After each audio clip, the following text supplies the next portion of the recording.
Hey, what's up? I'm Guy. I'm John. It's our YouTube channel. Subscribe to it and give this video a like. Podcast below in the description. Go check it out as well. Video brought to you by our friends at wineaccess.com/ham. Get 20% off.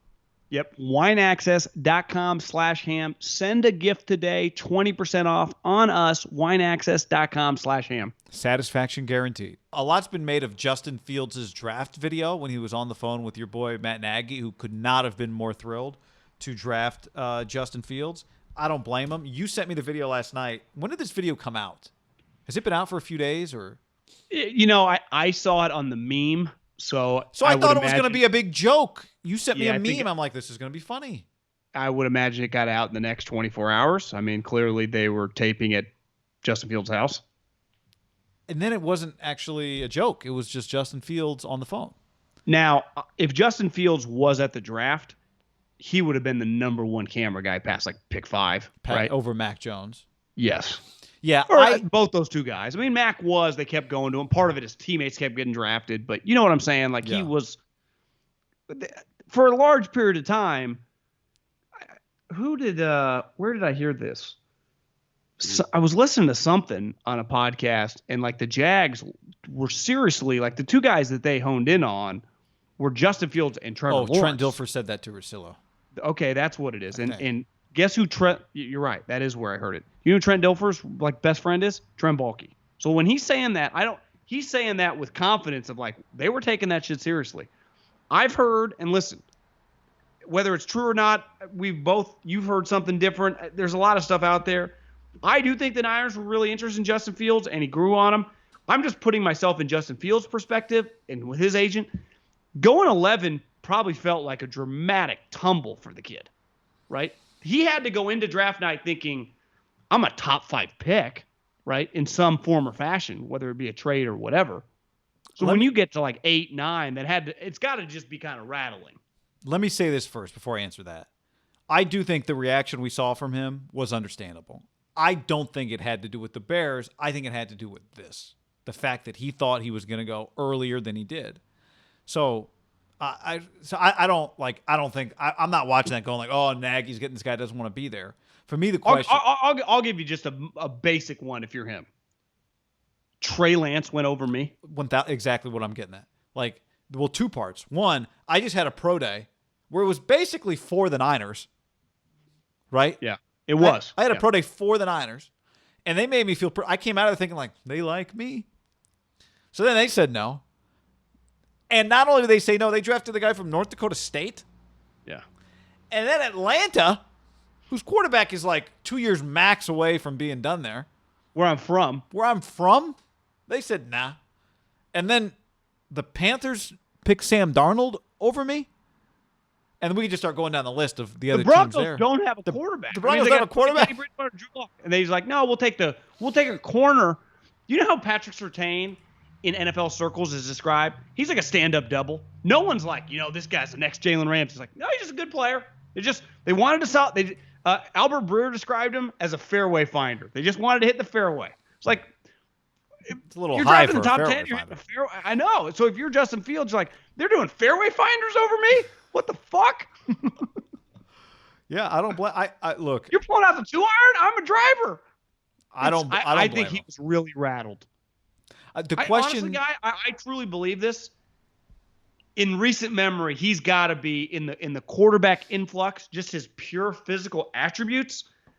It's pretty crazy that he was there at 11, just of the last 3 or 4 years, where guys 5-star produces 4.40, huge arm, accurate. Ohio State, like, never been in trouble or anything. Like, the worst thing I've heard is like, he's got a little 5-star vibe to him. Like, a lot of guys do. Like, that's not that bad. Yeah. Went 11. In his mind, he had to be like, I'm better. We could even Zach Wilson. You think Zach Wilson's a better quarterback than me? Trevor Lawrence, we were 1-2. Like, Zach Wilson, you see some of the memes about him, like, he looked a little overwhelmed the whole night.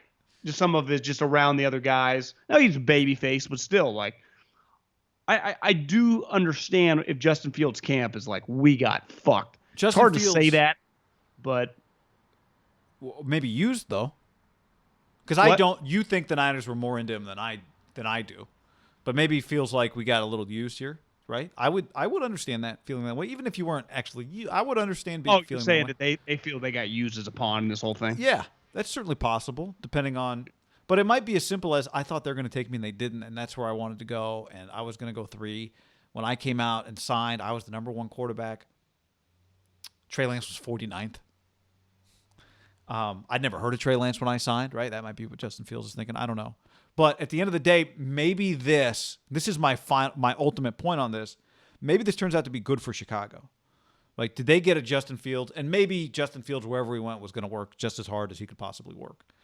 But I've heard enough players talk about where they got drafted motivating them that maybe getting drafted 11th. And one man's 199th is another man's 11th, by the way. Yeah. He could be just as devastated at 11 as Brady was at 199. Maybe Rodgers 24 was their 199. Yeah. It's all relative to that year. Maybe this is his fuel. Part of like Mitch Trubisky's like, I just went 2. Yeah. Winning. Yeah. So maybe this is Justin Fields' fuel. I would guess that when Justin Fields shows up, I had the list here. When do rookie OTAs? Turns out OTAs are going to happen, John. Well, I mean, they got canceled, but it turns out they didn't get canceled because none of the players listened. Even though Tom Brady, you see, got on the call last week and told them all we're getting screwed. It's like, Tom, this isn't about you. It's about all just the working class people. I think all the rookie OTAs are this weekend. There were 3 last weekend, and theirs are this weekend. The Bears start the 25th. No, that's sorry. That's not. Bears is the 14th. Rookie minicamp. Gotcha. I think the Niners is Friday. What day is the 14th? 10th, 11th, 12th? Yeah. 13th. That's Friday. Yeah. So, I would imagine the Justin Fields that walks into the Bears facility is a Justin Fields who's pretty fired up to be a Bear, ready to go to work. Now he's gonna have to earn that job. He does. I mean, Andy Dalton. Andy Dalton's a real NFL quarterback, but I would imagine what we saw was just about everything we just talked about, not about. Oh, I don't know. I don't know if I want to play for Matt Nagy. I don't think it was about that. Would you rather play for Arthur Smith? I mean, you would based on where it is, but he didn't. He went to the Bears. Yeah, but you never know. To him, that might not mean that much. Right, that is something you always got to put in the back. It might not, but here's the thing. I think even history aside, like you end up when you play for the Bears, you end up getting treated differently than about 20 other places get treated. Yeah, it's a massive franchise. For as shitty as that day probably was to him, it has an opportunity to work out really, really well. Because here's the other thing: the bar is really low. I don't know for Bears quarterbacks, so it's like I told this to someone with the Bears. I just believe this, and I've seen it. I saw it with Jimmy. I think you see it with a lot of rookies that just franchises when they're desperate. I think you saw it a little with Baker in Cleveland. When we want it to work, a fan, someone in that city, with whoever it is, if you're a Browns fan, like Baker is supposed to save your franchise. And I'd say with Justin Fields even more, not only save your franchise, but you kind of fell into it. Like Baker, you did draft him number 1 overall, so it's probably held to a higher standard, but I think the whole town is going to try to lift him up. Like they want it to work. They're going to have his back even if like he has a rough rookie year, because they're going to feel lucky to have him. And I think your landing spot with the fan base sometimes can be like, I actually think Zach Wilson's kind of going at a weird time because he's taken over for another younger guy who wasn't great, but he wasn't bad. It's not as easy of a landing spot as you'd think. Yeah. It's sometimes easier when it's just been really shitty. Like Mac Jones, actually, he's not feeling Brady's shadow because they had the year. Even Cam was pretty terrible. They're like just kind of open to like, oh, can just give us normal quarterback play again. Also, with Fields, like no one's wondering what does this guy look like. They just want to know what he looks like as an NFL quarterback.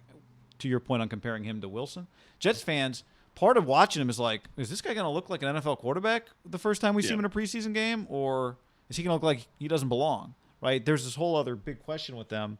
I'm with you.